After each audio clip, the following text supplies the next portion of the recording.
오늘 우리에게 주시는 하나님의 말씀은 요한일서 3장 11절부터 18절까지입니다. 제가 봉독합니다. 여러분이 처음부터 들은 소식은 이것이니 곧 우리가 서로 사랑해야 한다는 것입니다. 우리는 가인과 같은 사람이 되지 말아야 합니다. 그는 악한 자에게 속한 사람이어서 자기 동생을 쳐 죽였습니다. 무엇 때문에 그는 동생을 쳐 죽였습니까? 그가 한 일은 악했는데 동생이 한 일은 의로웠기 때문입니다. 형제자매 여러분, 세상이 여러분을 미워해도 이상히 여기지 마십시오. 우리가 이미 죽음에서 생명으로 옮겨갔다는 것을 우리는 압니다. 이것을 아는 것은 우리가 형제자매를 사랑하기 때문입니다. 사랑하지 않는 사람은 죽음에 머물러 있습니다. 자기 형제자매를 미워하는 사람은 누구나 살인하는 사람입니다. 살인하는 사람은 누구나 그 속에 영원한 생명이 머물러 있지 않다는 것을 여러분은 압니다. 그리스도께서 우리를 위하여 자기 목숨을 버리셨습니다. 이것으로 우리가 사랑을 알게 되었습니다. 그러므로 우리도 형제자매를 위하여 목숨을 버리는 것이 마땅합니다. 누구든지 세상 재물을 가지고 있으면서 자기 형제 자매의 궁핍함을 보고도 마음 문을 닫고 도와주지 않으면 하나님이 어떻게 하나님의 사랑이 그 사람 속에 머물겠습니까? 자녀되니 여러분, 우리는 말이나 혀로 사랑하지 말고 행동과 진실함으로 사랑합시다. 아멘. 요한은 구원받은 증거로 무엇을 제시합니까? 오늘 본문에서 서로 사랑해라, 서로 사랑한다고 합니다. 이 사랑은 어떤 사랑일까요? 오빠야, 니네 얼마나 사랑하는데, 뭐 그런 사랑이겠습니까? 아닙니다. 의지적인 사랑입니다. 의지적인 사랑이 뭘까요? 감정과 무관하게 의지적으로 사랑하는 것이지요. 예를 들면 이런 거죠. 저 사람을 별로 도와주고 싶지 않습니다. 내 마음은, 내 감정은 그럴 수 있잖아요. 어떤 경우엔 내가 왜 도와줘야 되지? 이런 생각이 듭니다. 그러면 마음이 어때요? 감정이 어때요? 관심이 없습니다. 아니면 마음이 동하지 않겠죠. 도와주고 싶은 것도 내가 정말 도와주고 싶어, 불쌍해, 이런 마음이 생겨야 쉽게 도와줄 수 있습니다. 아니면 오히려 불쾌한 감정이 들 수 있습니다. 사람을 호구로 하나, 뭘 자꾸 도와달라는 거야? 그런 감정이 들 수도 있습니다. 아니면 내가 싫어하는 사람이 어떤 도움이 필요한 경우, 내가 싫어하는 사람이야. 근데 보니까 도움이 필요해. 딱 보니까 도움이 필요해요. 근데 내가 그 사람이 싫어. 평소에 별로 내가 좋아하는 사람이 아닙니다. 그러면 어떻습니까? 그 사람을 향한 내 마음이, 우리가 사실 예뻐도, 정말 예뻐 보여도 뭔가 이렇게 도와줄 때는 또 좀 쉽지가 않잖아요. 내 돈을 써야 되고 내 시간을 써야 되기 때문에. 그런데 싫어하는 사람에게 무슨 도움을 주겠습니까? 의지적인 사랑은 바로 그런 감정이나 마음을 뛰어넘는 거예요. 그럼에도 불구하고 내 감정과 내 마음과 무관하게 어떻게 한다고요? 그래도 이게 주님의 뜻이니 그냥 주님께 순종하는 마음으로 제가 저 사람을 사랑하겠습니다. 저 사람의 필요를 좀 채워주겠습니다. 이렇게 나아가는 게 뭐라고요? 그게 바로 의지적인 사랑입니다. 도움이 필요한 상황이면 그 도움 때문에 그 사람을 돕는 거예요. 그 사람에 대한 어떤 감정, 내 마음, 그런 것과 상관없이. 여러분, 혹시 팬이 뭔지 압니까? 얼마 전에 부산에 BTS가 공연을 왔습니다. 혹시 알고 있습니까? 여러분들은 그런 공연과 무관한 사람들입니까? 사직 운동장에서 공연을 가졌습니다. 그때 무슨 일이 벌어졌는지 아십니까? 어마어마한 일이 벌어졌는데 부산 안에 있는 모든 숙박시설이 다 찼어요. 외국인들도 꽤 많이 온 걸로 알고 있습니다. 대단한 팀인 것은 분명합니다. 그때 어떤 일이 벌어졌냐면 한 2, 3일 정도, 그 기간 동안 공연 전날, 공연 후 이렇게 2, 3일 정도 숙박비가 부산 안에 씁니다. 작게는 몇십만 원, 많게는 몇백만 원까지 했다는 이야기를 들었습니다. 평소에는 그냥 몇만 원이면 가는 숙박 있잖아요. 뭐 모텔이든 뭐 호텔이든 그냥 몇만 원이면, 비수기 때는 그냥 진짜 7, 8만 원만 주면 들어가는 호텔도 그날은 작게는 얼마? 몇십만 원입니다. 그게 작게입니다. 많게는 몇백만 원까지. 거의 뭐 방 하나 200만 원, 300만 원짜리도 있었다라는 얘기를 들었어요. 그런데 그런 방조차 다 어떻게 되었다? 싹 다 나갔습니다. 이 내가 좋아하는 가수가 어디서 공연을 한다고 하면 외국이어도 가서 보는 것이죠. 숙박비가 최소 몇십만 원, 최대 몇백만 원이어도 아까워하지 않습니다. 이유가 뭐지요? 내가 좋아하는 가수기 때문입니다. 팬으로서 그 가수를 너무나도 좋아하는 거죠. 사랑하는 겁니다. 그런데 그런 사랑은 순전히 자기 감정과 자기 마음에 기초한 사랑입니다. 그것은 순전히 감정적인 사랑입니다. 내가 좋아서, 그냥 내가 너무 좋아서 내가 열광하는 것이죠. 그런 사랑은 의지적인 사랑은 아닙니다. 물론 팬으로서 어떤 가수를 사랑할 수 있죠. 제가 그것 자체를 나쁘다라고 얘기하는 게 아니에요. 단지 성경에서 말하는 사랑은 그런 사랑이 아니라는 걸 말하는 거예요. 내가 좋아하는 사람을 사랑하고 내가 사랑하는 사람한테 어떤 뭔가 자비를 베푸는 것, 성경은 전혀 그런 사랑에 대해서는 상급을 주지 않습니다. 뭐라고 얘기합니까? 악한 자도 자기 자식한테 좋은 것을 줄 알거든, 이렇게 얘기합니다. 무슨 말인지 이해됩니까? 내 새끼니까 내가 좋아서 그렇게 하는 것에 대한 어떤 사랑과 희생은, 성경은 제소한 얘기지만 사랑으로 쳐주지 않고 희생으로 쳐주지 않습니다. 예. 의지적인 사랑은 그런 것입니다. 무엇과 무엇을 뛰어넘는다고요? 감정과 사랑을 뛰어넘습니다. 별로 내가 좋아하지 않지만, 때로는 불쾌하지만, 내가 지 호구가 막 그런 생각이 들어도 그런 생각을 뛰어넘어서 어떻게 하는 거라고요? 주님이 기뻐하시니까, 주님의 뜻이니까, 저 사람이 지금 이런 도움이 필요하군. 그래서 단지 그 도움 때문에 그렇게 내가 그냥 의지적으로 이렇게 행하는 그런 사랑을 희생이라고 얘기합니다. 그런 사랑을 헌신이라고 얘기합니다. 그런 사랑을 의지적인 사랑이라고 얘기합니다. 성경에서 가르치는 사랑은 바로 그런 사랑입니다. 오늘 본문에서 예로 드는 인물이 누굽니까? 오늘 본문에 예로 등장하는 인물이 있죠. 누굽니까? 가인입니다. 가인은 어떤 사람입니까? 자기 동생을 뭐하지 못했다? 사랑하지 못했습니다. 동생을 사랑하지 못한 사람으로 가인을 소개하고 있습니다. 그러니까 가인처럼 하면 안 된다, 이 얘기를 하고 있는 거예요. 가인처럼 하면 안 된다, 이 얘기를 하고 있어요. 자, 가인이 어떤 사랑을 하지 못한 것일까요? 자, 한번 봅시다.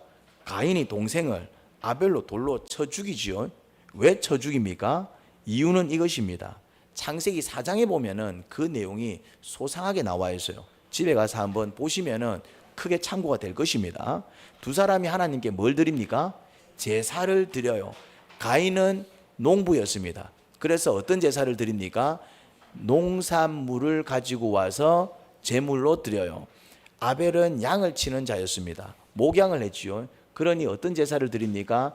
양 한 마리를 가지고 와서 제사를 드렸어요. 자, 둘 다 어떤 제사를 드린 것입니까? 1년 동안, 한 해 동안 열심히 수고한 결과물을 가지고, 농부는, 가인은 농부였기 때문에 농작물로, 아벨은 양을 치는 사람이니까 자기가 열심히 키운 양 중에 한 마리를 잡아서 예배를 드렸지요. 그런데 하나님이 가인의 제물과 제사는 받지 않으셨지만 아벨의 제물과 제사만 받으셨어요. 자, 여기서 가인이 어떻게 되죠? 마음이 상합니다. 마음이 상합니다. 하나님께서 동생 것만 받으시면서 자기 건 안 받으셔서 가인이 마음이 어떻게 되었다고요? 마음이 상했어요. 그럴 수 있죠. 충분히 있을 수 있는 일입니다. 뭐 이유는 있겠지만 어쨌든 그 상황 속에서 가인이 나도 힘들게 농사 지었는데 왜 아벨 제사만 받고 내 제사는 안 받아? 그러면서 마음이 상할 수 있어요. 이거는 있을 수 있는 일입니다. 우리도 그럴 수 있잖아요. 이제 똑같이 이렇게 정성을 다하는데, 예를 들어서 두 자녀가 엄마한테 생일이라고 선물을 갖고 왔는데 큰아들 선물이라고 기쁘게 받고, 작은아들 선물은 마 됐다 이러면은 작은아들이 마음이 어떨 것 같아요?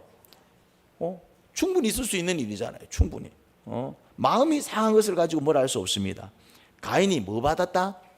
상처받았습니다. 마음이 상했다.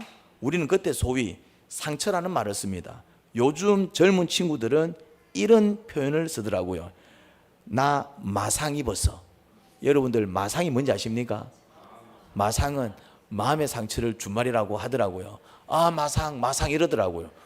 말상이가 뭔 말이고 했더만은 마음에 상처 입었다 이 말이야.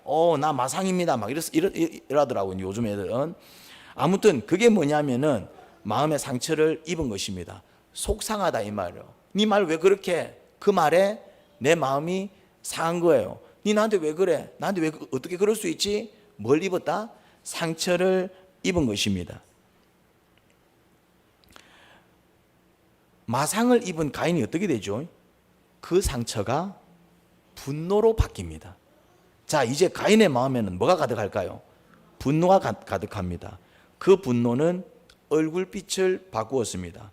창세기 4장 6장입니다. 한번 넘겨주시겠어요? 주님께서 가인에게 이렇게 말씀하십니다. 어찌하여 네가 화를 내느냐? 화를 내느냐? 그러니까 이제 그 상처가 뭐로 바뀌었다는 얘기입니까? 분노로 바뀌었다는 얘기입니다. 이제 얼굴빛이 달라지는 까닭이 무엇이냐? 그 분노 때문에 얼굴빛이 어떻게 되었다는 얘기입니까? 싹 돌아갔다라는 얘기입니다. 가인은 상처를 다스리지 못했습니다. 그러자 그 상처는 분노로 바뀌었고, 분노한 그는 얼굴빛이 달라졌습니다. 제가 자주 가르친 말씀 중에 상처를 주는 것 못지않게 상처를 받는 것 또한 뭐라고 했죠? 이제는 이제 자연스럽게 나오네요. 처음에는 그게 왜 죄지? 늘 여러분들이 좀 의아스럽게 받아들였는데, 상처를 다스리지 못해 그 상처가 분노로 바뀌고 얼굴빛이 달라지는 순간 그 상처는 더 이상 상처가 아니라 무엇이 되어버린다? 죄악이 되어버립니다. 상처 받을 수 있죠. 이런저런 일로 마음이 상할 수 있죠. 살다 보면 속상한 일 있지요. 꼭 큰 일을 겪어야지만 마음이 상합니까? 진짜 별것 아닌, 다른 사람들은 전혀 신경도 쓰지 않는 어떤 문제가 나한테는 뭐가 될 수 있습니까?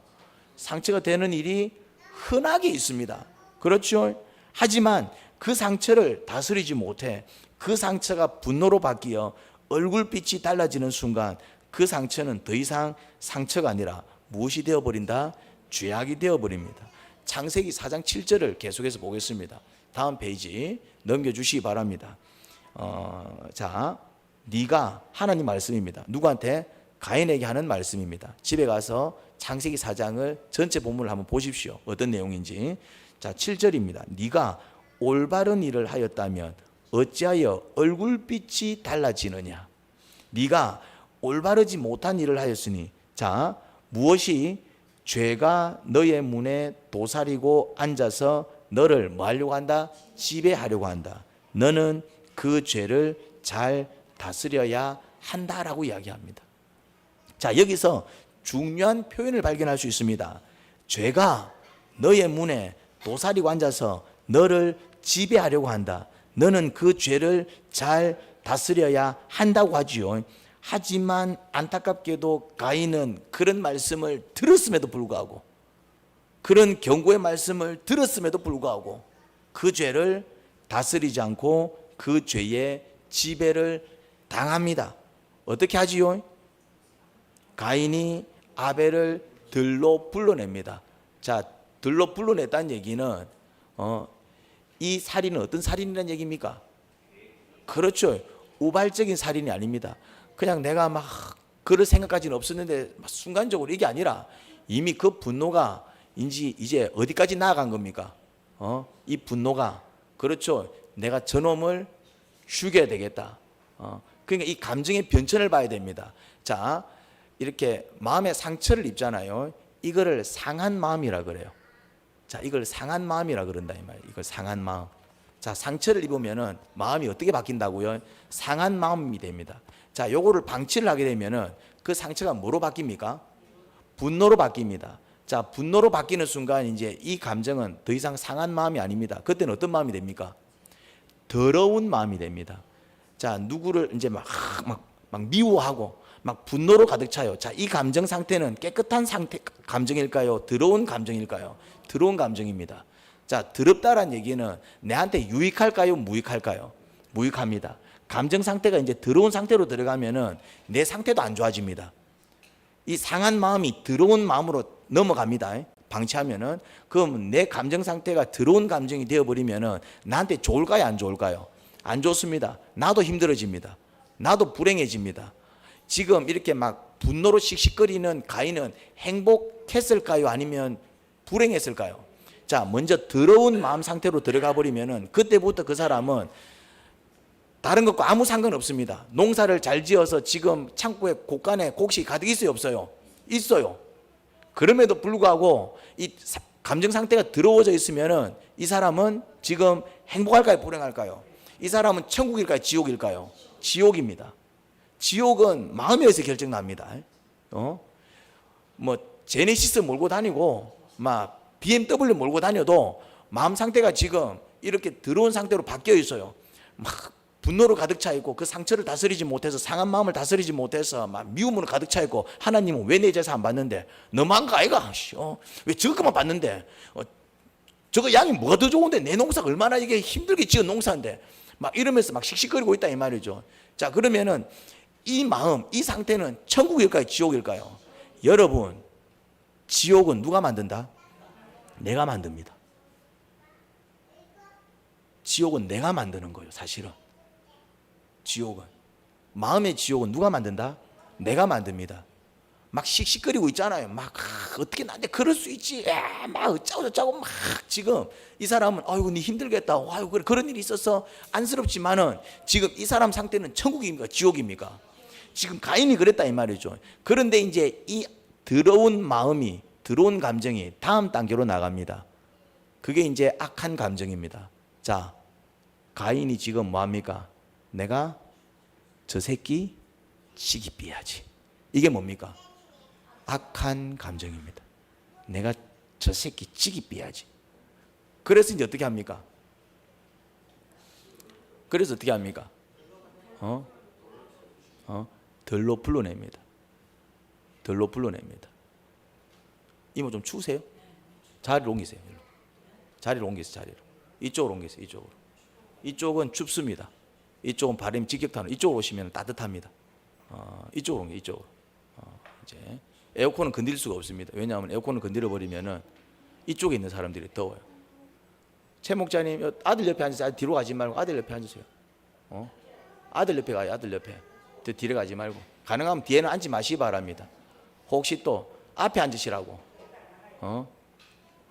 자, 가능하면은 맨 뒷자리는 앉지 마시기 바랍니다. 맨 뒷자리는 제가 이제 말씀 그 깔때기를 놔주시기 바랍니다. 맨 뒷자리는 이제 앉지 않도록 하겠습니다. 왜냐하면 우리 교회 한 번씩 이제 좀 이렇게 중간에 들어오시는 분들이 있어요. 중간에 들어와갖고 맨 뒷자리에 앉았으면 그냥 가세요. 왜냐하면 그분들이 처음 왔는데 앞자리 올 수 있을까요? 못 옵니까? 못 옵니다. 그래서 뒷자리에 앉으시면 안 돼요. 뭐 중간에 나가셔야 되더라도 뒷자리는 앉지 마시기 바랍니다. 어차피 교회당 크지도 않는데 저 뒷자리에 앉으나 앞자리에 앉으나 거리 전혀 문제되지 않습니다. 전혀 문제되지 않습니다. 교회가 영혼을 구원하는 교회가 돼야 됩니다. 작은 교회이기 때문에 여러분들이 텃세를 부리기 시작하면 그게 다 텃세입니다. 내 편한 자리에 앉아버리면 어떤 일이 벌어지느냐 하면 뒷자리가 편해. 왜 편할까요? 목사로부터 거리가 멀거든. 그러니까 여러분들이 뒷자리로 가면 안 돼요. 좋은 자세가 아닙니다. 뒷자리로 가면 안 돼요. 뭐 어쩔 수 없이 또 어떤 이유가 있어서 뭐 뒷자리에 앉는 건 이해하는데 근데 제가 볼 때는 특별한 이유가 없습니다. 앞자리에 앉아도 전혀 문제되지 않습니다. 중간에 나가는 것도 앞자리에 앉아서 나가도 상관없습니다. 넓은 교회당도 아니고 뒷자리를 좀 비워두셔야 됩니다. 그렇게 지금 앞자리는 지금 비어 있는데 뒷자리는 다 차 있어요. 그럼 혹시 누군가가 들어와 가지고 보고 어떻게 하느냐 하면 가버립니다. 우리 자매님이 그때 오셔 그냥 갔다 이 말이에요. 죄송한 얘기지만 뒷자리에 다 앉아 계셔가지고 자매님 그때 예배 드리러 왔는데 조금 이제 자매님이 좀 사정이 있어서 아침 일찍 못 오는 경우들이 많아요. 부랴부랴 오거든요. 근데 뒷자리에 뽀로로 앉아 있어가지고 저 앞에서 한참 맴돌다 그냥 가버렸어요. 들어오지도 못하고. 지금 내가 겨우 달랬어요. 괜찮아요, 그러게. 이런 일들이 벌어집니다. 무슨 말인지 이해됩니까? 한 사람 예배를 못 드린다니까요. 자기는 막 부랴부랴 그래도 힘들게 왔는데 예배 못 드리고 하면 어떻게 되겠습니까? 무슨 말인지 이해됩니까? 이걸 느끼셔야 돼요. 뭐 그게 중요하다. 여러분들은 안 중요해. 앞에 앉으나 뒤에 앉으나. 그런데 예배 드리려고 왔는데 뽀로로 뒤에 사람들 다 앉아 있고 나는 이 예배당이 익숙치가 않고 사람들 잘 모르는데 늦어서 몰래 들어오려고 하는데 뒤에 뽀로로 앉아 있어갖고 막 뒤에서 막 한참 맴돌다가 막 이러지도 못하고 저러지도 못하고 집에 갚있다 이 말이에요. 그럼 그 사람은 큰 일이요, 작은 일이요? 큰 일이다 이 말이에요. 예배를 한번 못 드렸다 이 말이에요. 우리 자매님이 지금은 용기를 내서 들어왔어요. 이제는 조금 익숙해졌나 봐 이제. 할렐루야 이제. 예, 그런 일들이 있기 때문에 제가 그래서 뒷자리에 앉지 말라고 하는. 그런 사람들이 간혹 있어요. 우리 교회 한 번씩 이렇게 문 열고 들어오시는 분들이 있거든요. 조금 이제 낯선 사람이어도 일부러 예배 드리러 왔다 이 말이죠. 그 사람은 뭐 이사 때문에 왔든 아니면 뭐 친척집을 다녀서 왔든 뭐 그냥 예배는 드리고 싶었는데 보이니까 올라왔겠죠. 그럼 적어도 그 사람이 뭐 하도록 도와야 됩니까? 예배하러 왔는데 예배하도록 도와야 될 거 아니에요. 그래서 우리가 앞자리에 뭐 자리 없어서 뒤에 앉는 건 상관없는데 지금 여기 뭐 텅텅텅텅 비어 있다 이 말이에요. 앞에 앉아도 괜찮습니다. 왜냐? 좀 제가 그렇게 뭐 친절하고 자비로운 목사는 아니지만은 그렇게 모질고 몹쓸 사람도 아닙니다. 조금 앞에 오셔도 괜찮으니까 조금 편안하게. 그리고 조금 추위를 타시는 분들은 이쪽에 앉으시기 바랍니다. 요 바람이 이제 이렇게 이제 좀 앞쪽으로 오기 때문에 이쪽에는 바람이 이제 바로 와요. 그러면은 또 그게 좋으신 분들이 있어. 또 그게 좋으신 분이 있어. 그냥 시원한 바람 맞고 싶으신 분들이 있어. 그냥 막 그런 사람들 이게 답답해요. 그래서 이제 에어컨을 건드릴 수 없으니까 여러분들이 조금 추위를 타는 분들은 어디 앉아라? 이쪽에 앉아야지. 우리 이기훈 형제님 자리에 앉으면 돼요. 이제 그리고 이제 조금 나는 더위를 잘 탄다. 나는 시원하게 예배를 드리고 싶다. 그럼 어디 앉으면 됩니까? 우리 정춘자 집사님 자리에 앉으시면 됩니다. 이제 그래서 늘 앉던 자리가 편하겠지만은 또 상황에 따라서는 조금 다른 자리도 좀 앉아 보시기 바랍니다. 전혀 문제가 되지 않습니다. 할렐루야. 자, 계속해서 얘기하도록 하겠습니다. 어디까지 얘기했죠? 들로 불러냈다 이 말이죠. 이미 이제 이때는 무슨 마음으로 가득 차 있습니까? 내가 저 새끼 죽여야 되겠다. 이제 이거는 뭡니까? 이거는 이제 악한 감정입니다. 자 보십시오. 상한 감정이 어디로 넘어가고 더러운 감정. 더러운 감정으로 넘어가는 순간 누가 불행해진다? 내가 불행해지는 겁니다. 자, 이제 또 이 더러운 감정을 방치하게 되면 뭐로 넘어간다? 악한 감정. 자, 이제 이 악한 감정으로 넘어가면은 그 다음에는 어떤 행동이 구체적으로 나옵니까? 그렇죠. 이제 죄악된 행동이 구체적으로 나오고 그 행동은 함께하는 사람들을 어떻게 만들어 버립니까? 아벨을 어떻게 만들던가요? 그렇죠. 이제 이 감정 정리를 못하면은 어떤 일이 벌어지냐면 죄송한 얘기지만 여러분들 자식을 죽입니다. 죄송한 얘기지만 아내가 남편을 죽인다니까요. 가인이 저 멀리 있는 북한 김정은을 죽인 게 아니에요. 가인이 저 뭐 이렇게 임진왜란 때 이순신 장군을 따라서 일본들과 맞서 싸워서 일본 군인들을 죽인 게 아니에요. 가인이 누구를 죽였다고요? 동생을 죽입니다. 이 악한 감정이 생기면 누구를 죽이느냐 하면은 다른 사람을 죽이는 게 아니라 누구를 죽인다고요? 지 동생을 죽여요. 지 형을 죽여요. 즉 아빠를 죽인다니까요. 내 자녀를 죽인다니까요. 죄송한 얘기지만 그러면 뭐가 무너지겠습니까? 가정이 무너진다니까. 가정이 누구 소원대로? 그렇죠. 이게 이제 사탄의 계획과 사탄의 소원이 이루어지는 거예요. 사탄의 소원은 뭐다? 송영미 집사님 가정이 깨지는 겁니다. 사탄의 소원이 뭐다? 정덕하 집사님이 쫄딱 망하는 겁니다. 이제 막 사탄의 소원이 뭐다? 최영미 자매님이 완전히 패가망신하는 겁니다. 누구 소원이라고요? 사탄의 소원입니다. 우리가 이런 감정들을 잘 정리하지 못하면은 주의 뜻이 이루어지고 주의 소원이 이루어지고 우리의 소원이 이루어지는 것이 아니라 누구의 소원이 이루어진다고요? 사탄의 소원. 그래서 그렇게 되면은 사탄의 소원이 이루어질 때 사탄의 소원을 이룬 자를 성경은 뭐라고 얘기합니까? 사탄에게 속한 자 이렇게 표현한다 이 말입니다. 사탄에게 속한 자가 다른 사람이 아니야. 나도 얼마든지 사탄에 속한 자가 될 수 있다. 죄송한 얘기지만 그게 그러니까 이 가인을 오늘 성경에서는 어떤 표현을 씁니까? 그는 어떤 자다? 악에 속한 자다 이렇게 표현하고 있잖아요. 결국 가인이 뭐 하지 못한 것입니까? 오늘 본문에 근거해서 아벨을 뭐 하지 못했어요? 뭐 하지 못했어요? 그렇지요. 여기서 사랑의 개념을 찾아내야 되는 거예요. 여기서 감정적으로 오빠 니네 사랑하는 얼마나 사랑 이런 사랑이 아니고 이 본문 속에서 얘기하는 사랑은 동생을 때로는 쳐 죽이고 싶을 때가 있다 없다? 있어요. 엄마를 들이받고 싶을 때가 있다 없다? 있어요. 그럴 때 그렇게 하면 돼 안 돼? 안 되니까 내 마음을 다스리고 그래 동생을 용서하자 이해하자 이유가 아니겠나 하나님이 나한테 왜 그러셨을까 이렇게 내 감정을 정리하고 내가 하려고 했던 악한 행동과 마음들을 행하지 않는 것 그게 뭐라고요? 그게 사랑이다 이 말이요. 이 사랑을 해야 된다고 이 사랑을 자 가인의 분노를 한번 보자고요. 이 가인의 분노를 한번 잘 살펴보세요. 이 가인의 분노는 좀 특별한 분노입니까? 아니면 우리의 일상 속에서 흔하게 볼 수 있는 분노입니까? 이게 흔하게 볼 수 있는 분노예요. 가인이 아무 일이 없었는데 갑자기 돌변해서 분노를 냈습니까? 아닙니다. 어떤 사건이 있었습니까?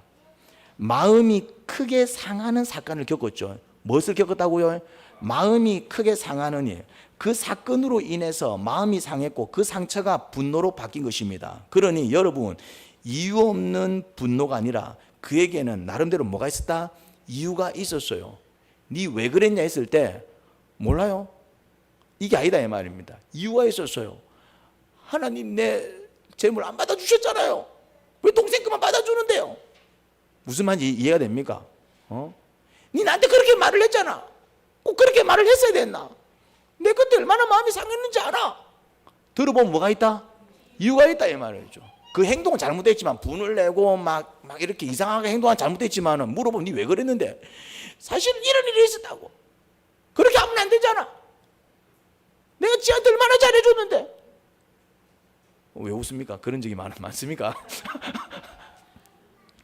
그러니까 분노를 낸 건 잘못됐지만은 니 왜 분노 냈어? 그렇게 화낼 일이야 했을 때 들어가 보면은 그 사람한테는 뭐가 반드시 있다? 이유가 있습니다. 여러분 어때요? 우리도 분을 내지만 이유 없이 분을 내본 적이 있습니까? 이유 없이 분을 내본 적이 있어요? 사실 누구든지 이유 없이 분노를 내는 사람은 없습니다. 정말 아무 이유 없이 분노를 내는 사람을 우리는 뭐라고 부릅니까? 분노 조절 장애도 아니에요. 분노 조절 장애자들도 분을 내는 이유가 있다니까네. 분노 조절 장애자들도 분노 내는 이유가 있어요. 단지 조절 잘 못해서 그렇지. 이유가 아무것도 없어. 그냥 지나가는데 그 사람을 주 때리는 거야. 니 왜 때렸어? 몰라요. 좀 뚱뚱하게 생겼나? 우리가 이런 사람을 뭐라 그럽니까? 미친놈이라고 부릅니다. 묻지마 살인은 뭡니까? 니 왜 죽였는데? 그냥 죽였는데요. 우리는 이런 사람을 뭐라 부릅니까? 이거는 정신병자입니다. 그것도 그냥 정신병자가 아니고 사이코패스입니다. 이거는 정상이 아니에요. 니 지나가는 개를 왜 죽였어? 그냥 죽였는데요. 이거는 사이코패스라니까요. 일반적인 사람 분노 조절 장애자들도 이유가 있습니다. 단지 남들보다 뭘 못해서 좀 분노 참는 게 잘 안 돼서 그렇지 이유 없으면은 분노 조절 장애자들도 분을 안 냅니다. 이유 없으면은 지 마음 편하면은 부모가 자식한테 화를 낼 때 이유가 있어요 없어요? 어떤 이유가 있어서 화를 내는 것이죠. 친구한테 친구가 화를 냅니다. 왜 화를 낼까요? 이유가 있습니다. 들어보면은 직장에서 상사가 부하 직원한테 막 화를 냅니다. 왜 냅니까? 일 똑부러지게 하고 뒤끝없이 일하고 미리 얘기하기 전에 일 처리 잘하고 화낼까요? 화 안 낼까요? 절대로 화 안 냅니다. 죄송한 얘기지만은 물론 일 좀 못한다고 해서 화를 내면 안 돼. 그런데 자기 안에는 뭐가 있어요? 몇 번 얘기했는데도 일 제대로 안 되고 참다 뭡니까? 화를 내는 것 자체가 잘했다는 얘기가 아닙니다. 그런데 화를 낸 사람한테 물어보면 뭐가 있다? 이유가 있습니다. 씩씩거리면서 막 화를 주체 못하는 사람한테 물어보면 니 왜 그래? 이러면 뭐가 있다? 이유가 있습니다. 이유 없이 분노를 내는 사람은 없습니다. 마음이 상한 이유가 있고요. 상한 마음이 분노로 변한 경우가 대부분입니다. 그런데 그 분노를 다스리지 않고 분을 내어버리면 그 분노는 뭐가 된다? 죄송하지만 이유를 불문하고 다 죄가 됩니다. 일단 분을 내는 사람도 무엇을 경험합니까? 천국을 경험합니까? 지옥을 경험합니까? 지옥을 경험합니다. 분을 내는 사람, 일단 본인이 뭐부터 경험한다? 지옥을 경험합니다. 그래서 이제 분을 내어가지고 이제 그 분을 누구한테 내든지 막 이렇게 쏟아버리면은 어떤 일이 벌어지느냐 하면은 가인이 동생 아벨을 쳐 죽인 것처럼 나도 누구를 쳐 죽입니까? 내 새끼를 쳐 죽이고요. 누구를 쳐 죽입니까? 내 남편을 쳐 죽이고요. 나중에 돌아보면은 내 아내를 쳐 죽이고요. 그것이 쌓이고 쌓이면 나중에 가정이 어떻게 됩니까? 깨지고요. 그 부부는 어떻게 됩니까? 그런 일이 계속 반복되면은 결국 내 니랑 못 살겠다. 못 살지 어떻게 살겠습니까? 이제 그 부부도 깨지는 거고. 누구 소원이 이루어진다? 우리의 소원은 통일, 사탄의 소원은 여러분들이 와장창 깨지는 것입니다. 결국 오늘 본문에 근거해서 말을 하자면 뭘 하지 않은 겁니까? 뭘 하지 않은 거예요? 사랑하지 않은 것입니다. 자기 감정과 마음을 다스려서 죄를 짓지 아니하고 선을 행하는 것, 그게 뭐라고요? 그게 사랑입니다. 내 감정과 마음을 다스려서 뭘 짓지 않고? 죄를 짓지 않고 무엇을 행하는 것? 선을 행하는 것. 어떤 일로 마음이 상하려고 할 때 상처를 받지 않는 방법이 뭘까요? 그게 바로 용서입니다. 마음이 상하려고 할 때, 마음이 상하려고 합니다. 이제 마음이 상하려고 할 때, 이유가 있겠지. 저렇게 말을 할 때는 이유가 있겠지. 또 저렇게 행동할 때는 이유가 있겠지 하고 상하려고 하는 마음을 틀어버리면 상처를 입지 않습니다. 마음이 상하려고 할 때 이유가 있겠거니 하면서 상하려고 하는 마음을 틀어버리는 것을 뭐라고 부른다고요? 그걸 용서라고 한다 이 말. 이해해 주잖아요. 그래 이유가 있겠지만 그래 지도 오죽하면 저러겠나. 그 행동이 잘 됐다는 얘기가 아니에요. 그래서 뭐 해주는 겁니까? 분명히 나한테 상처를 주는 행동이고 또 저렇게 하면 안 되는 행동인데 잘못을 하고 있다 이 말이죠. 근데 이유가 있겠지. 뭐가 이유가 있겠지. 그래 지도 오죽하면 저럴까. 그렇게 이해를 해주고 그냥 그 상하려고 하는 마음을 틀어버리는 게 뭐라고요? 그게 용서다 이 말이에요. 그래서 사랑과 용서는 거의 같은 말처럼 씁니다. 성경을 보면은. 성경에서는 사랑과 용서가 약간 비슷한 말로 쓸 때가 많아요. 항상 그런 건 아닌데 사랑이라는 말 대신에 용서를 넣어도 말이 맞는 그런 문맥들이 상당히 많아요. 사랑해라. 뭘 해라는 거지요? 용서해라는 것입니다. 용서해라. 뭘 하라는 것이지요? 마음 상하지 말고 상하려고 하는 마음을 털어버리라는 것입니다. 근데 문제는 뭐냐면은 그게 어려워.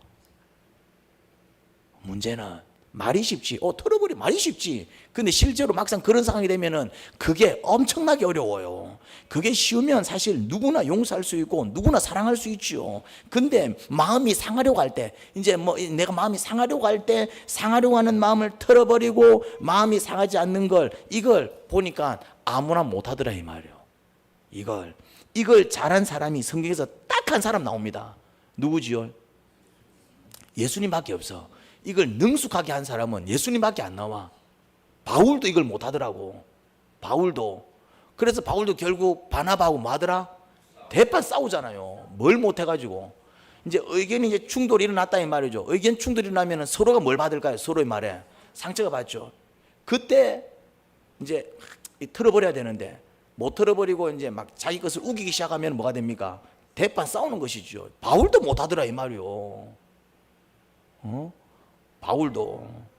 그런데 이걸 잘한 사람이 성경에서 딱 한 사람 발견되는데 누구다? 예수님입니다. 침을 탁 뱉어요. 누가 여러분들 얼굴에 침을 탁 뱉어요. 그러면 마음이 어때요? 아, 저 사람이 나한테 침을 뱉네. 아, 웬일이야. 아, 이왕이면요, 왼쪽이 뱉었으니까 오른쪽에 좀 뱉어 줄래요? 이런 사람 있습니까?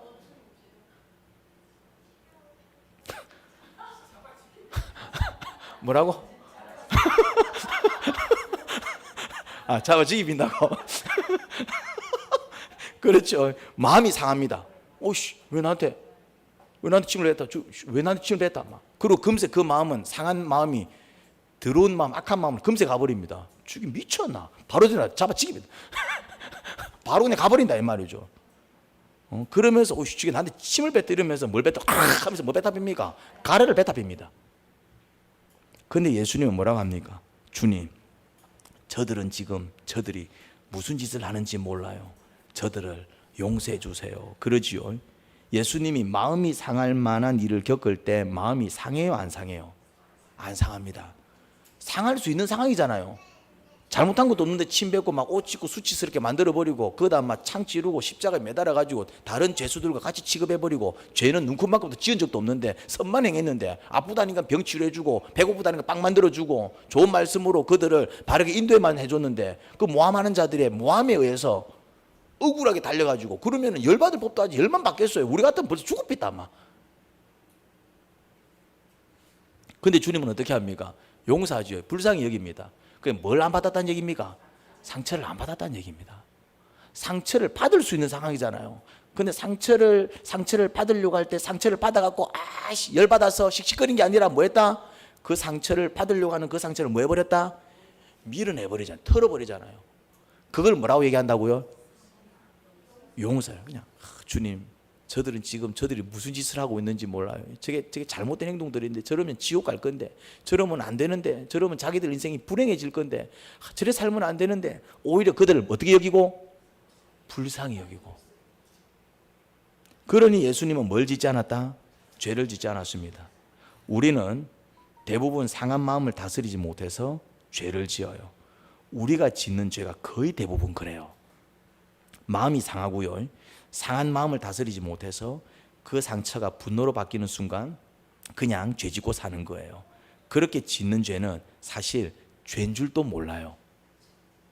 내가 죄를 지어야지 하고 짓는 게 아니라 먼저 상처를 입었기에 지가 나를 건드려서 내가 그랬지, 나는 건들지 않으면 천사야, 근데 왜 먼저 건드려?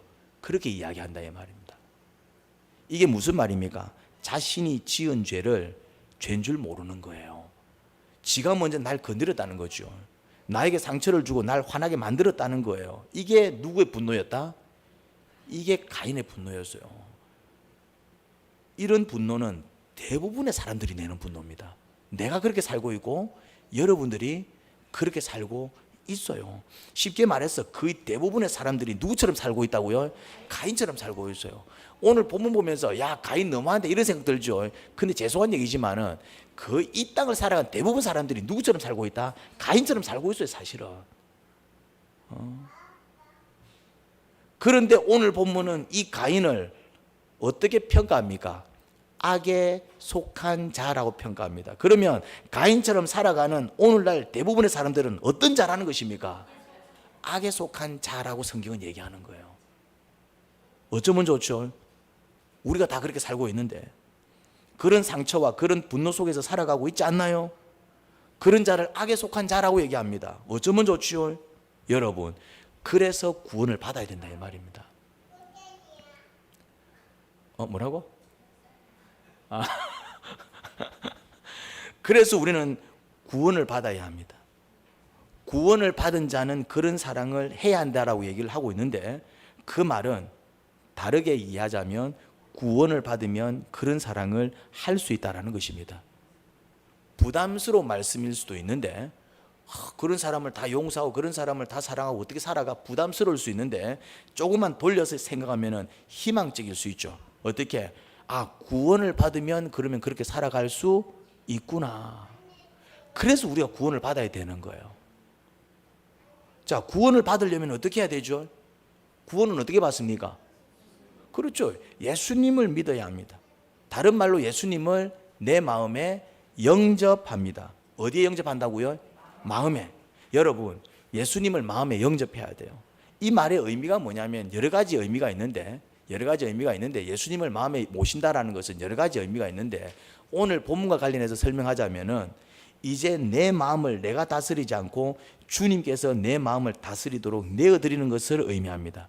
나는 내 마음을 잘 다스려요, 못 다스려요? 못 다스리니까 자꾸 죄를 짓는 거예요. 그런데 예수님은 상처를 받을 만한 상황 속에서도 마음을 다스려서 상처를 받든가요, 용서하고 그냥 치워버리든가요? 용서하고 치워버리죠. 같이 죄 짓지 않아요.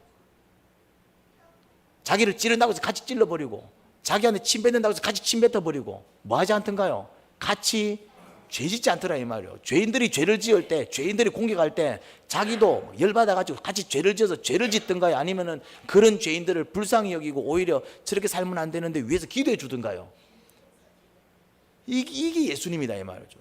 우리는 그게 안 돼. 그게 안 돼서 부부가 싸우는 것이고, 그게 안 돼서 부모 자식이 싸우는 것이고, 그게 안 돼서 막 서로 미워하고 그래서 진짜 때려 죽이는 일들이 벌어져요. 이해가 됩니까? 우리 그래 살아가고 있다니까. 그래서 많은 사람들이 겉은 멀쩡한데도 가정 속으로 들어가 보면, 관계 속에 들어가 보면은 지옥처럼 살아가는 사람들이 진짜 많습니다. 겉은 멀쩡해, 좋은 차 끌고 다니고 좋은 집에서 살고, 특히 우리나라는 지금 선진국에 들어왔기 때문에 뭐 아프면 병원 가서 치료 다 받고, 뭐 사실은 불행할 이유 하나도 없는데도 많은 사람들이 불행하게 살아가고 있어요. 그 이유가 뭐다? 스스로 자기 마음을 뭐로 만들어 가지고, 지옥으로 만들어 가지고, 뭘 못해 가지고 용서하지 못하니까 그냥 상처를 다 받는 거예요. 그냥 막 상처 주면 상처 다 받는 거예요. 그냥. 그리고 나도 이제 막 하기 시작합니까? 받은 만큼, 아니 받은 거 이상으로 막 되돌려주며 살아가는 거야. 서로가 그렇게 살아가니까 서로 불행할 수밖에 없지. 근데 그거를 잘 하시는 분이, 죄송한 얘기지만 딱 한 분이 계셔요. 누굽니까? 예수님. 그래서 예수님을 영접해서 이제는 뭐합니까? 내가 다스리지 못하는 마음, 내가 다스리지 못하는 감정 누구한테 맡기는 겁니까? 주님이 좀 다스려 주세요. 구원받으면 이게 가능해요. 왜요? 예수님을 영접할 때 구원을 받잖아요. 이제 예수님을 모시고 산다라는 것은 이제 내가 내 인생을 다스리는 것이 아니라 내 인생을 누구한테 맡기는 겁니까? 그래서 많은 세상 사람들이 이렇게 얘기합니다. 그리스도인들은 참 연약한 것 같아요. 왜요? 지 힘으로 못 사니까 예수님 의지하는 거 아니에요. 근데 사실은 맞아요. 근데 세상 사람들은 그러면 지 힘으로 살아갈 수 있다 없다? 못 살아가요. 못 살아가기 때문에 지옥으로 사는 거예요. 상처라는 상처는 다 받고, 그러면서 막 괴물이 되어가지고 나중에는 온갖 죄를 지으면서도 뭐라 얘기합니까? 부모가 나를 이렇게 만들었어요. 환경이 나를 이렇게 만들었어요. 그 말 맞다 틀렸다? 반은 맞아요. 반은 맞지만 반은 틀렸어요. 부모가 그렇게 만들 때 내가 그 감정을 밀어내야 되는데, 환경이 악하고 힘들 때 내가 그 감정을 밀어내야 되는데 못 밀어낸 내 죄도 있다 이 말입니다. 근데 사실은 나는 못 밀어내. 그래서 우리는 연약하다니까. 연약하니까 당연히 어떻게 됩니까? 의지해야 된다 이 말이에요. 누구를? 예수님을. 그러면 예수님을 의지하지 않고 지 잘난 맛에 교만 떨다가 결국 뜻을 이루지 못하고 죄를 짓는 게 나아요? 그래도 내가 연약하니까 주님을 의지해서 죄 안 짓고 살아가는 것이 훨씬 나을까요? 죄 안 짓고 살아가는 것이 훨씬 낫지요. 주님을 내 안에 모셔서 내가 이제 주님의 통치와 다스림을 받는 거예요. 자, 그러려면 내가 죽어야 합니다. 할렐루야. 내가 어떻게 된다고요? 죽어야 됩니다. 내가 죽는 게 뭐예요? 자살을 얘기합니까? 아닙니다. 내가 살아있으면 내가 자꾸 내 마음을 다스리려고 해요. 내가 내 마음을 다스리면 상처를 분노로 바꾸어 복수하는 삶을 삽니다. 나에게 상처를 준 사람 아니면 다른 누군가에게 그 상처를 돌려주는 삶을 산다고요. 다시 말해 죄를 짓습니다. 죄를 지을 때는 죄를 짓는 그 사람이 불행해집니다. 그리고 또 죄를 짓게 되면은 또 상대방이 어떻게 됩니까? 힘들어집니다. 그렇죠. 같이 힘들어진다 이 말입니다. 주님께 내 마음을 내어드리고 주님께서 내 마음을 다스리게 하실 때에 주님은 우리의 마음이 상처를 받지 않게 하시고 오히려 용서하게 하셔서 죄를 짓지 않게 하십니다. 할렐루야. 어떤 일로 마음이 상하려고 합니까? 아니면 이미 상처를 받아서 마음이 상했습니까? 그러면 얼른 주님 앞에 무릎을 꿇고 그 상한 마음을 주님 앞에 토설해야 합니다. 주님께서 그 상한 마음을 고쳐주시도록, 그 작업을 하지 않으면 그 상한 마음은 곧 어떤 마음으로 바뀝니까? 더러운 마음으로 바뀝니다. 그리고 그 더러운 마음은 금세 어떤 마음으로 바뀝니까? 악한 마음으로 바뀝니다. 마음이 상했다? 그러면 그것을 주님께 아뢰어 주님의 만짐을 받아야 합니다. 나 그거 어떻게 하는지 모르겠는데요. 저를 찾아오시기 바랍니다. 제가 가르쳐 드리겠습니다. 제가 양육하는 게 그거지 않습니까? 저한테 기도 훈련을 받는 분들이 제가 그거 가르치지 않습니까? 고백 기도, 자복 기도, 그리고 이제 탄식기도, 저주기도, 그리고 이제 다양한 기도를 가르칩니다. 그게 다 어떤 기도입니까? 내 마음을 주님께 맡겨서 내가 다스리지 못하는 것 주님께서 다스려 주세요 하고 주께 맡기는 능력 기도다 이 말입니다. 모르겠거든 배우세요. 가르쳐 드릴 테니까요. 삶이 바뀔 것입니다. 그렇게 씻음을 받아야 합니다. 그 마음이 더러운 마음으로 변질되고 악한 마음으로 변질되도록 내버려둬서는 안 됩니다. 그러면 우리의 삶은 주님의 말씀에 순종하여 서로 사랑하는 삶이 아니라 세상 사람과 다를 바 없이 상처받은 만큼, 아니 그 이상으로 다른 누군가에게 동일한 상처를 되갚는 악한 삶을 살아갈 것입니다. 하나님 아버지, 오늘 본문은 서로 사랑해라라고 가르칩니다. 가인은 동생을 사랑하지 못했습니다. 자기 감정을 이기지 못하고 그 분노를 참지 못하고 처음에는 마음이 상했죠. 상한 마음을 다스리지 못한 결과 결국 그는 악에 속한 자가 되고 말았습니다. 저희 또한 마음 상할 때가 참 많습니다. 별것 아닌 말에도 마음 상하고요, 큰 일에도 마음 상하고, 그렇게 마음 상하다 보면은 그 상한 마음이 더러운 마음으로 바뀌고 그것이 금세 악한 마음으로 갑니다. 함께 죄를 짓고 더 큰 죄를 짓는 죄인이 되어버리더라 이 말입니다. 괴물이 되어버리더라 이 말입니다. 주님 더 이상 그렇게 살기를 원치 않습니다. 이제 예수 그리스도를 저희 마음에 영접합니다. 주님의 인도를 받습니다. 자기 마음을 잘 다스려서 죄 짓지 않고 살아간 이는 예수님 밖에 없습니다. 침을 뱉어도 같이 침 뱉지 아니하고 오히려 그들을 불쌍히 여기고 그들을 위해서 기도하신 예수님, 그 주님을 저희 마음 가운데 모십니다. 이제 그 주님께 저희의 상한 마음, 더러운 마음, 악한 마음을 건넵니다. 주님의 다스림과 만짐을 받기를 원합니다. 저희를 씻어주시고 변화시켜 주시고 또 그렇게 새롭게 빚어 주옵소서. 이제는 죄짓고 살아가는 자들이 아니라, 상처를 입으며 살아가는 것이 아니라 상하려고 하는 마음을 씻음받고, 더러워진 마음을 씻음받고, 심지어 악해진 마음을 씻음받아서 이제는 주님처럼 그 마음 품고 살아가겠습니다. 주여, 저희들을 거두어 주시고 저희의 삶을 아름답게 빚어 주옵소서. 예수님 이름으로 기도합니다. 아멘.